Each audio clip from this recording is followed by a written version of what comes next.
아마도 유튜브에 일본차 불매라는 검색어를 입력해 보시면 1페이지 상단에 제가 1년 전에 업로드한 영상이 있을 겁니다. 제목이 아마 일본차 불매운동 하면 안 되는 이유라는 제목으로 올린 영상인데요. 사실 그 영상을 보시면 아시겠지만 저는 일본차 등 일본 제품 불매운동을 반대하는 입장이었습니다.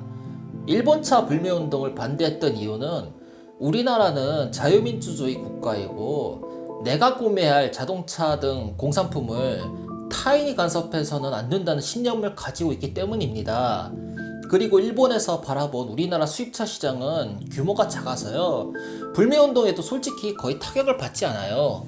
무엇보다도 일본 자동차 부품에 우리나라 부품 회사들 참여율이 생각외로 높습니다. 예를 들어 포스코 등 한국 철강 업체들이 토요타에 강판을 납품하고 있는 상태고, 그 외에 크고 작은 중소기업 자동차 부품 회사도 일본차 업체들과 협력 관계를 유지하고 있죠.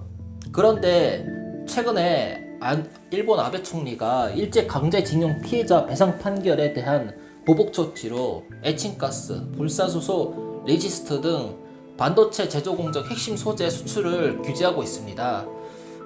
이 뉴스를 보니 참 아베 총리 참 속 좁은 사람이라는 걸 알게 됐습니다.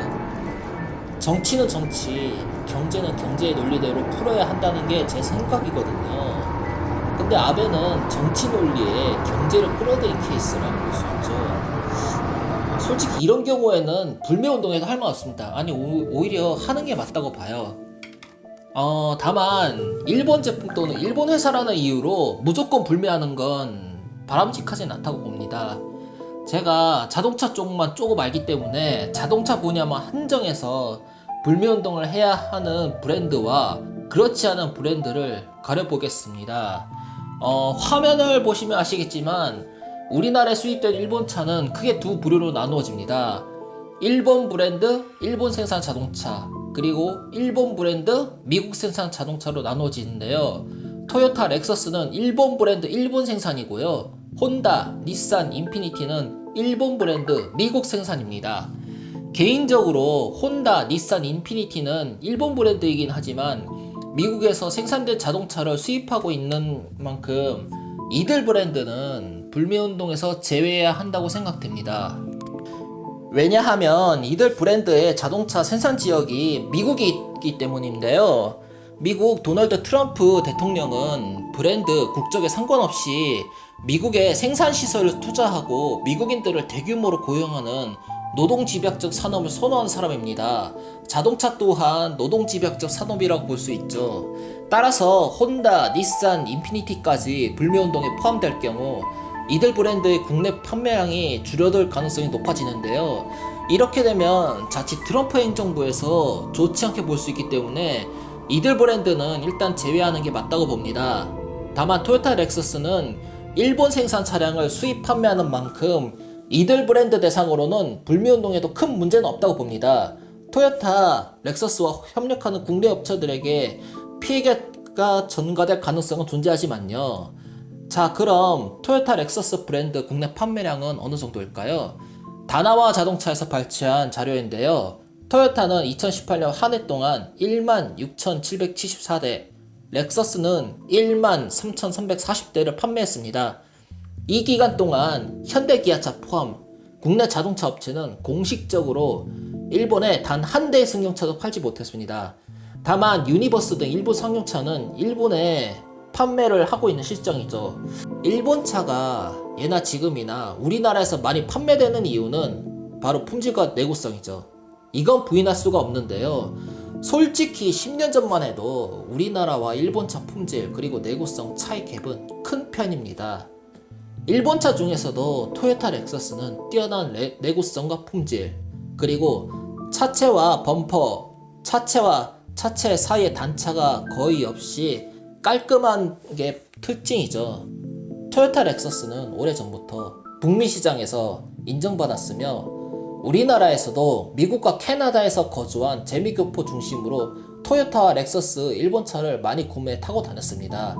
하지만 현재는 국산차의 조립 품질과 내구성도 많이 향상됐죠. 현대기아차가 토요타 렉서스를 능가했다고 볼 수는 없습니다. 그렇다고 크게 뒤떨어지는 수준이라고 단언할 수도 없어요. 이미 JD파워 초기 품질 지수에서는 제네시스 브랜드가 2년 연속 1위를 달성한 정도로 오히려 렉서스나 토요타보다 앞서기도 했습니다. 현대차와 제네시스 그리고 토요타 렉서스는 많은 부분에서 유사합니다. 시내 주행이 편하고 높은 정숙성으로 스트레스 없는 편안한 주행이 가능하죠. 바꿔 말하면 렉서스, 토요타를 상당 부분 현대차와 제네시스가 대체할 수 있다고 봅니다. 자동차는 크게 4가지 공정으로 구분됩니다. 프레스, 차체, 도장, 의장인데요. 4가지 공정은 정해진 라인 속도에 맞춰서 조립됩니다. 자동차 업체는 정해진 라인에서 단 1초라도 정지하지 않고 공피치 없이 생산되는 거 원합니다. 그래야 기업의 이익이 되니까요. 그런데 불매운동으로 판매량이 감소하게 되면 자연스럽게 재고 차량이 쌓이게 되겠죠. 그렇게 되면은 기업 입장에서는 재고를 감소시키기 위해 며칠 동안 생산 중단을 하든지 아니면 공피치로 라인을 운영해야 되는데, 생산 중단과 공피치 운영 둘 다 기업 입장에서는 공장 가동률이 낮아져 손해입니다. 따라서 이러한 불매운동은 토요타와 렉서스의 일본 내수 공장의 악성 재고를 더 만들 수 있을 확률이 높아지며 이는 곧 기업 실적의 하락으로 이어지겠죠. 솔직히 이러한 불매운동이 언제까지 이어질지는 모르겠습니다. 그전에도 불매운동이 있었지만 별 효과 없었죠. 하지만 이번만큼은 적어도 1년 이상 불매운동이 이어졌으면 합니다. 정치는 정치로 해결하고 경제는 경제로 해결해야 하는데 아베 정부는 정치로 해결해야 할 문제를 경제까지 끌어들였습니다. 원래 저는 불매운동을 반대하는데 아베 신조 총리가 제 신념을 바꾸어야 할 줄은 몰랐네요. 이번 영상은 여기서 마치겠습니다.